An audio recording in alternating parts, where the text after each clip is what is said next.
Hey, listen up. Yeah, we here and we locked in. Let's keep it going all the way to the top 10. We fear the turtles, so it's no other option. Fred and Ryan, just watch them. Let's take it to the max. It's the Shell and Tell. They come with all the facts. It's the Shell and Tell. Let's take it to the max. It's the Shell and Tell. They come with all the facts. It's the Shell and Tell.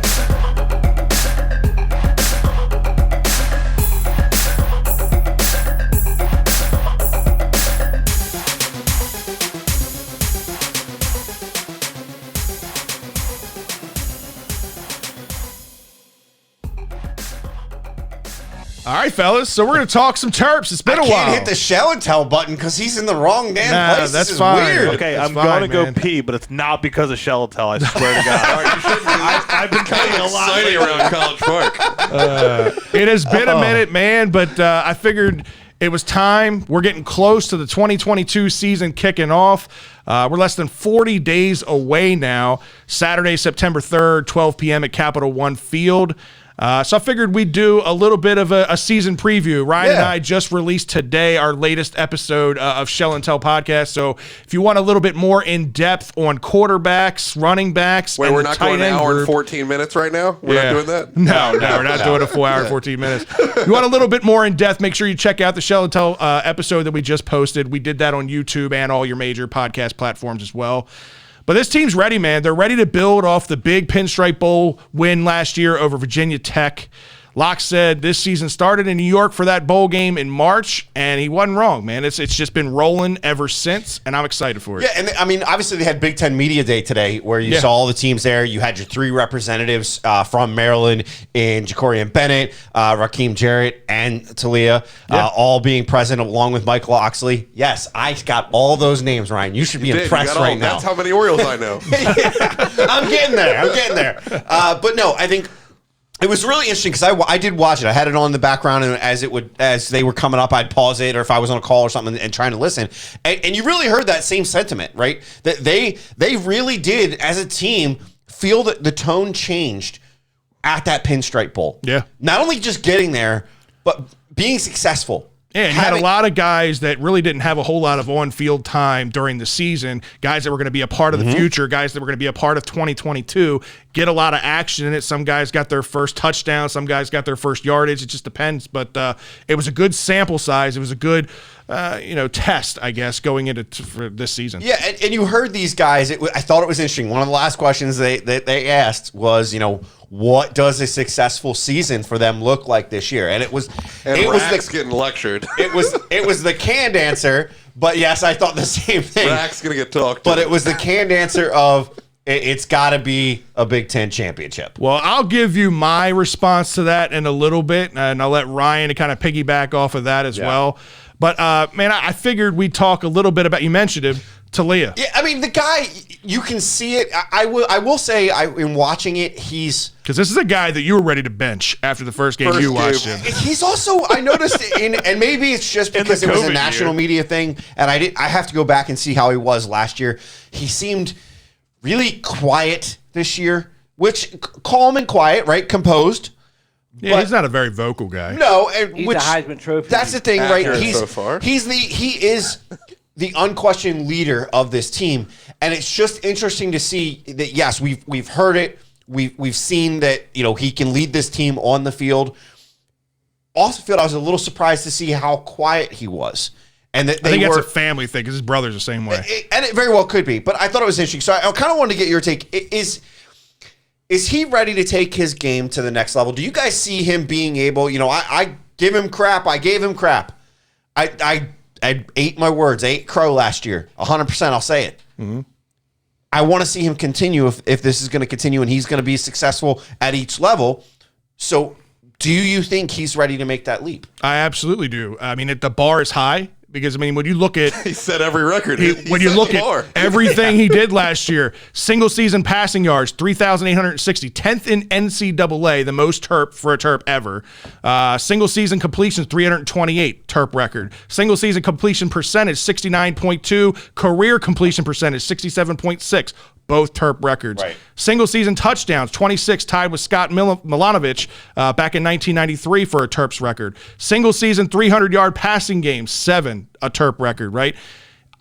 he set the bar really high. I know the one knock on him, if you just look at, again, the box stats of what he did last year, what are the interceptions, right? He threw 11 interceptions, and Ryan and I talked about this on the podcast yesterday. But if you dive a little bit deeper into that, right, 11 of those, the 11 interceptions, 7 of those were in 2 games. 5 of them were against Iowa, which was an absolute shit show of a game. It's when Dante Demas, he lost his best top flight wide receiver. It was a Friday night football game that had everybody hyped. It was the number 5 team in the country at the time. We were all super excited for it. And he loses Dante Demas early in the game. And you just saw the morale around him, around the team, just kind of went downhill a little bit after that. And he started forcing balls, right? It was the anomaly. It was the one bad mark on his season. He had 2 picks against Ohio State. It's Ohio State. Ohio State's one of the best teams in the country. There's 7 of your 11. So in all the other games, he had a total of 4 interceptions, right? Yeah, so fair enough. It wasn't as bad as it may seem. So here's what I'm going to ask then, and Ryan, I'll pose this question to you because I know that you want to talk on Leah, but after you talk on Leah, what do you think he has to do to improve on these numbers from last season? What are the key cogs that have to happen in order for him to do that? So first, I want to say that you watch the media day to day, and all offseason, Locks has been harping that he feels that Talia is being disrespected. He feels that Talia is not being recognized for what he was. Fred, what did I call for an hour and a half in that Iowa game? What were both of us going, what's happening here? What are you talking about? During the Iowa game, what were we saying? He needs to get him off the field. Oh, yeah. We need to why is he still out there? Right. This game's not winnable. You're exposing this quarterback to abuse for no reason. It's over. Mentally, he was done. Let the backups mop this up. There's no reason. You had a Reese Udinsky there for a reason. You had a Reese Udinsky. I guess that's probably was the problem. Is he knew how good Reese was that he didn't want to start any craziness in case it went differently. But I just truly believe that Locks understands that he holds some responsibility for him not getting the credit for last season. That he very easily could have pulled him out after the 2nd or 3rd interception of that game. Yeah. Reasonably, and not had these glowing or detrimental stats over his head. So I do think the reason he keeps harping on it is he feels a responsibility. But I think that Leah is going to have the easy way out this year because Leah was very, very good outside of that one game between the 20s. He can roll you down to the other 20, no problem whatsoever. And what we're seeing head and shoulders this year is that our goal line offense should be okay. We have brought back every offensive lineman to steamroll some people. We have baby bus Antoine Littleton that looks like a whole new human being. They put out pictures today where he dropped like 50 pounds. Complete transformation. He was already hurdling people at 270. Now he's 230, which is still huge for a running back, but he's cut at 230. We have Weston Wolf that's in the tight end room. We have all this beef that will make this red zone easy, and that was the problem. We're going to have other options instead of just him bootlegging and him forcing balls into tiny windows. That was all we had last year. And you're exactly right. That's how he improves on last season is he's got all 5 of his big bodies back in front of him, right? He's got a revamped and ready to go wide receiver core that's got depth like I've never seen it. When you're Ryan creaming his pants with Demas. I'm saying Demas will be ready. They make the announcement today. Ready week 1. I was like, what? They make the announcement today that Dante Demas is going to be ready for week 1. That's huge. You got Rack. You got Jacob Copeland coming over from Florida, right? Who was another high recruit guy that was recruited by Loxley back in his high school days. Ja'Shawn Jones, you can't forget about him. Ty Felton, Marcus Fleming. They've got a ton of depth on top of some really good freshmen coming in with Shalik Knotts, Octavian Smith, Leon Halton, all working together under Gunter Brewer, right? This is the deepest wide receiver room I can ever remember. By far. It's not even close. And you've got a leader of that group in Gunter Brewer who has taught some of the best wide receivers in NFL history. We're not talking about college guys. We're talking about Randy Moss. We're talking, some of the elite level wide receivers of all time. And we had Torrey and Laquan Williams both playing for the Ravens. They were on the same Terps team. Like, we've had talent there. Exactly. But this is head and shoulders above it. Exactly. And then you mentioned Antoine Littleton, right? He is just one piece in that running back room. Yeah. Challen Famatau's the senior leader of that group. Colby McDonald, Antoine Littleton, Roman Hemby. You got a beast of a freshman coming in, and Ramon Brown. Looks like a grown-ass man. He looks like Ezekiel Elliott. Right. This running back group reminds me of a couple years ago when you had the rotation of Leak and McFarland and Fleet Davis, all of guys who have been in the NFL. Funk, right. All guys who have been in the NFL. I'm not saying that all these guys are going to be in the NFL, but they have that type of potential, and they all complement each other very well, right? Littleton's that thunder, right? And then you've got McDonald and you've got Homer and Hemby who can be that lightning. All different styles of exactly. Running. Yeah. So there's so many things, so many assets around Leah that are going to make him better. The left side of that line is stupid. If we're not going for it on every 4th and 1 this year, Locks is doing something wrong. You got beef and a half out there. If you can't get 1 yard, pack it up, end the season. Right. Well, and I think you guys bring up a good point, right? Like the fact that you could put so many different style packages out there. You're not limited to what you can do. You can get teams on their heels. And the way to do that is you want to get them on their heels early. On the flip side, so you're talking about all the points that we want to see them put up, we think they can put up.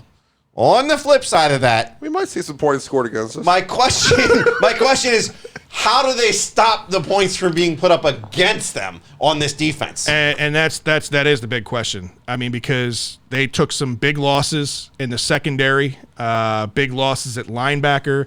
You know, secondary, they lost some guys to the NFL. Yep. They lost some guys to the transfer portal. So those are 2 big question marks, but they have options. They've got options. Just nothing's been real proven. Right, exactly. So there's a lot of hope and a lot of praying that things come together. Our top 2 cornerbacks are very good. I'll give them that. Our top 2 corners can handle some stuff. But you look at safety, right? You get Bo Braid and Gavin Gibson replace the loss of Nick Cross and Jordan Mosley at safety. It's a lot. That's a big question mark, right? You got incoming freshman outside linebacker Jayshawn Barham, who hopefully can replace what we thought Chop would be as an outside linebacker. It would have been real exciting to have them both in the fold, but go fuck yourself. You're in Penn State now. Whatever it is, what it is. Glad you don't like your decision. Right.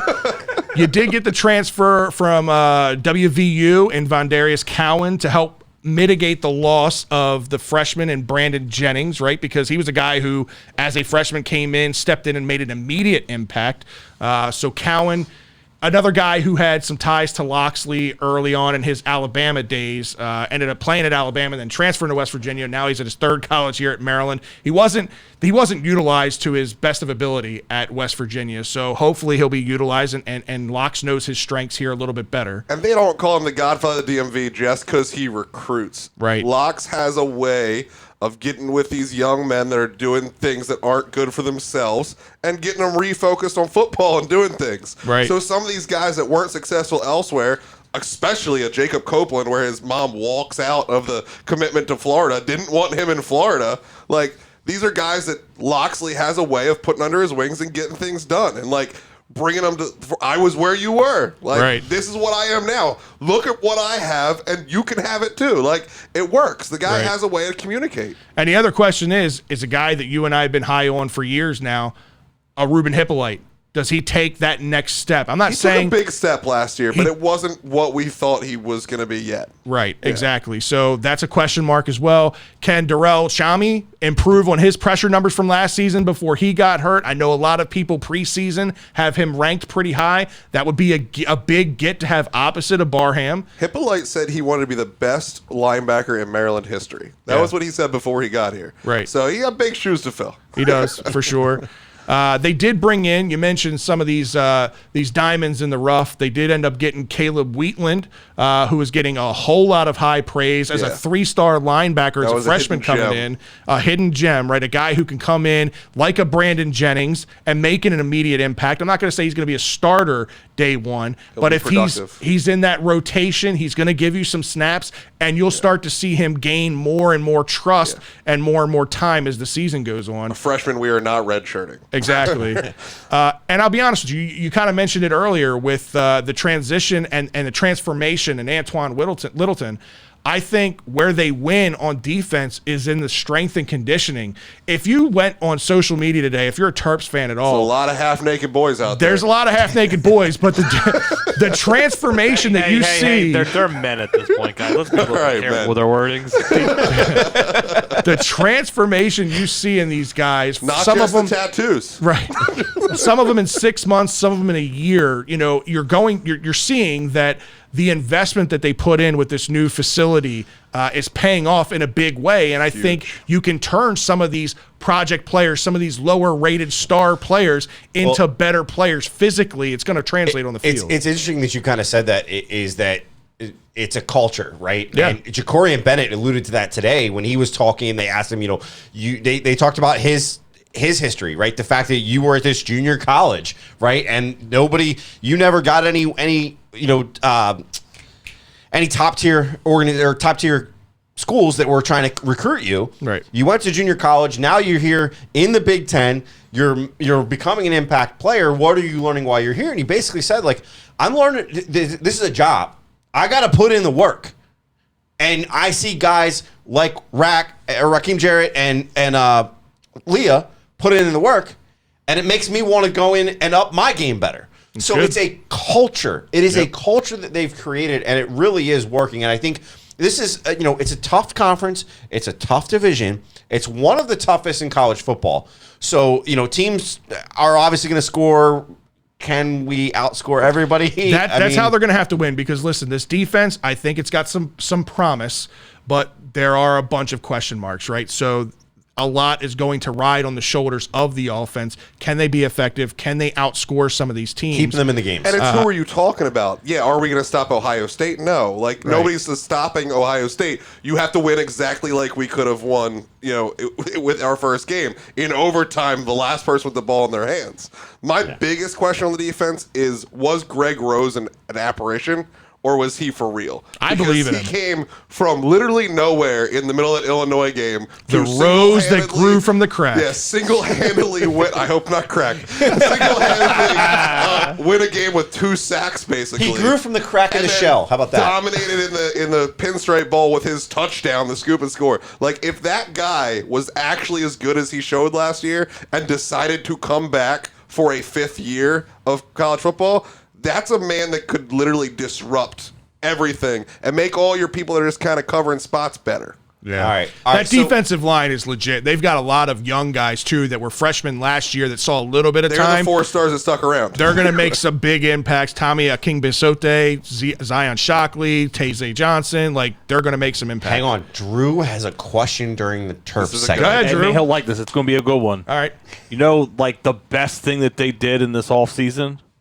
They got rid of that special team coordinator. Yes. It did do that. Took them a little longer than expected, but yes. I pay a fucking attention to the goddamn Terps, all right? Well, it took him a little longer because look at that game again. Yeah. Look at the pinstripe bowl. We got rid of the defensive coordinator before the Rutgers game, and the Rutgers game and the Pinstripe Bowl went very well. We got rid of the special teams coordinator, which was terrible all the way until the Pinstripe Bowl. So, Which is why it took so long. That's what I'm saying. he had one good game. They were like, we'll just keep him. He's fine. All right, so I talked about it earlier that they asked these guys during media day. Yeah. So I'm going to pose it to the two of you.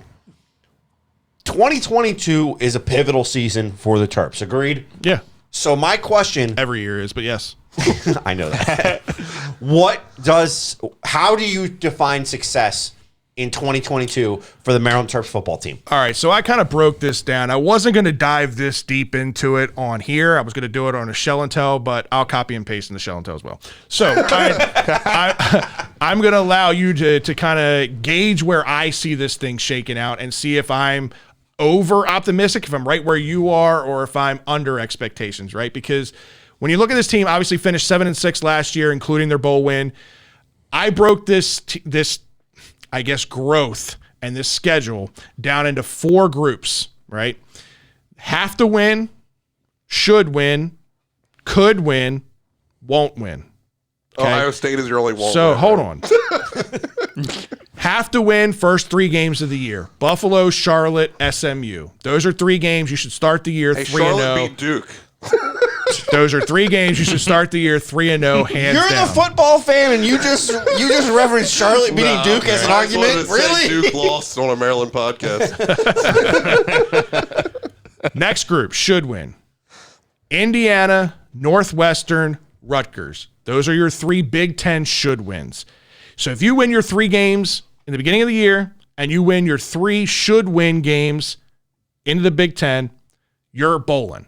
You're at 6 total wins just in those games. So you're right at what you were last year with just those 6 games alone. Could win. None of these teams scare me, and I think that we have the potential to beat them.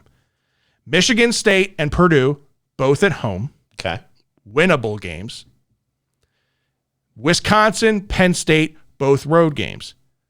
Tough, but winnable. You know, a lot of people are going to say, no way does Maryland go into Penn State with those fans, the whiteout. There's no way they beat Penn State, and I'm sure that that's what he's saying over there. Sean Clifford's fucking terrible. He's got big old smirk on his face. And we've heard this. One wide receiver beat us last year, and he's on the Commanders. Yes. I don't buy into Penn State. I think that atmosphere is going to make it a challenge, obviously, but it's potential Diggs that already they did. could win, right? Won't win.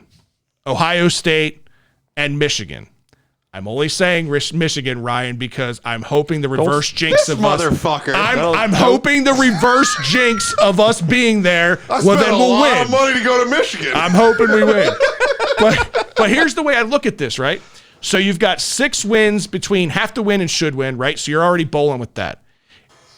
If you win all of them and you pick 2 games out of the remaining games, we got 1, 2, 3, 4, 5, 6. You win 2 out of those 6.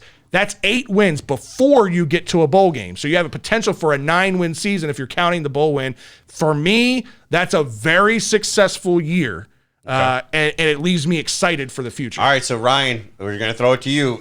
So I actually like his tiers, except for I switch Michigan or Wisconsin on the road and Michigan on the road because I think that Michigan was really good last year, but they had 2 top 10 defensive ends that disappeared and a bunch more talent that disappeared. And they lost their defensive coordinator. Joe did say that he thought Michigan got lucky last year. And Jim Harbaugh is always a fucking problem child. I mean, I saw today he was talking about abortion, like that his family will raise all of his. If anyone's stuck in the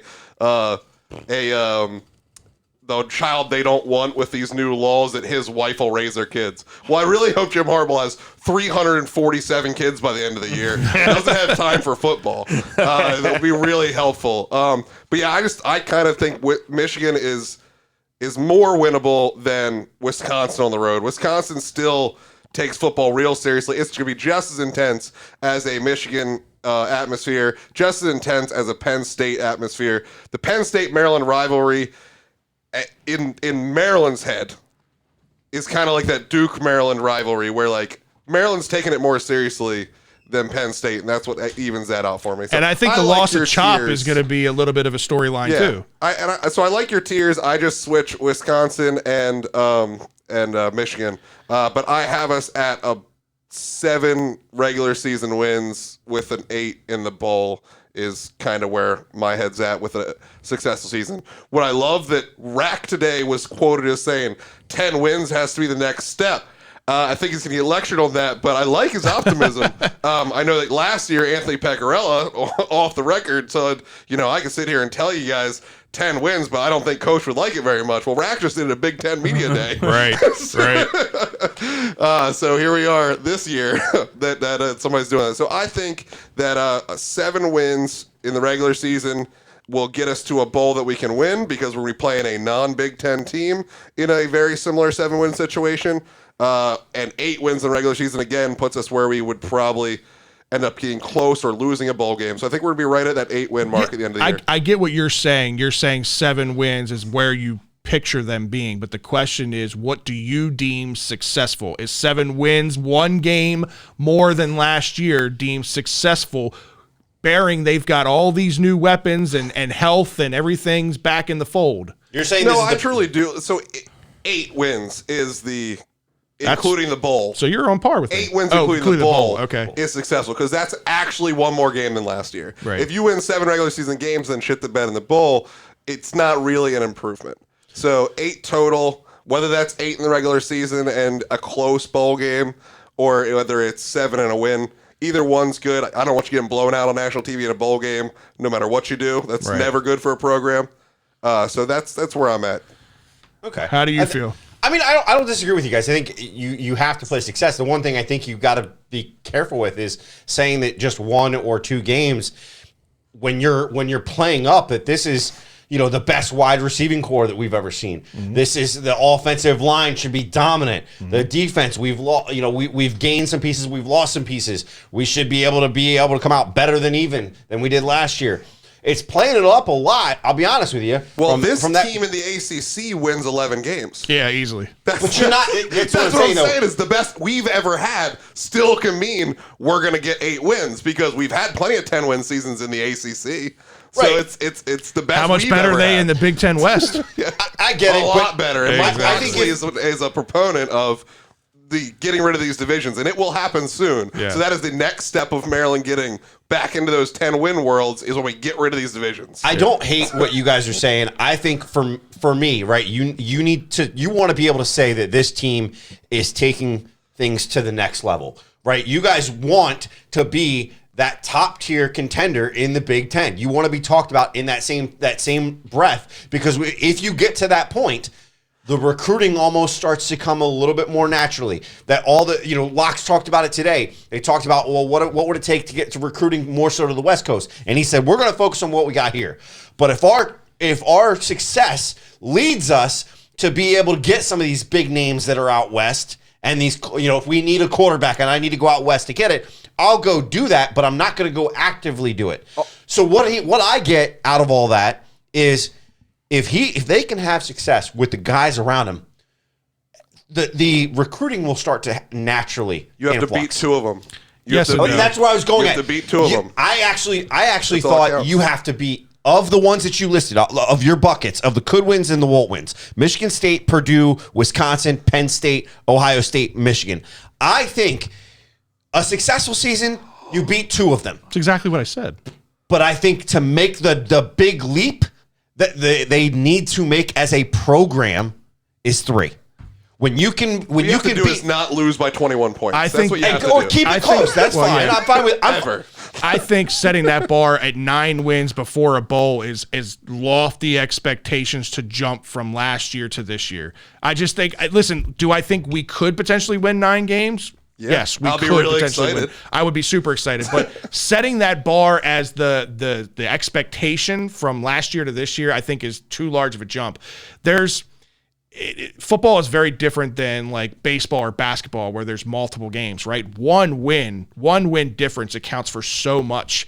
I mean, again, going just from a 5-win team to a 6-win team gets you bowling, right? Get you Bama back has talking. 10-win years. Right, exactly. I never believe that Maryland will be a blue blood football team, but if they can get to a point where they're winning 9 and 10 games consistently with the occasional 5-star recruit that comes in and puts us over the top and puts us up there with the Ohio States and the Michigans on a year-to-year basis, that would be great.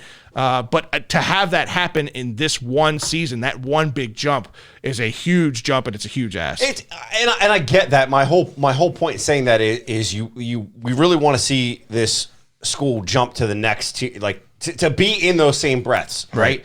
And in order to do that, you've got to do something big. And the something big is you have to not, like, if you don't win those games against those teams, but to Ryan's point, if they're close games, if they're hard-fought games, lost by 1 score and not some of these blowouts that we've seen the program have in the past, now I think got a little bit better last year. Now, it did, but you still had some games that it was... Whoa, what the hell? Strength and conditioning made it a lot better this year because last year our scores at the beginning of the 4th quarter looked an awful lot better than the end of the 4th quarter. Right. So hopefully all this work they just put in will slow that down. Part of our losses last year were 100% on special teams as well. I think you have to beat some of those top tier teams, and you have to do it, or you have to compete We're beating against Michigan. It's no big deal. We'll be there. It's gonna be great.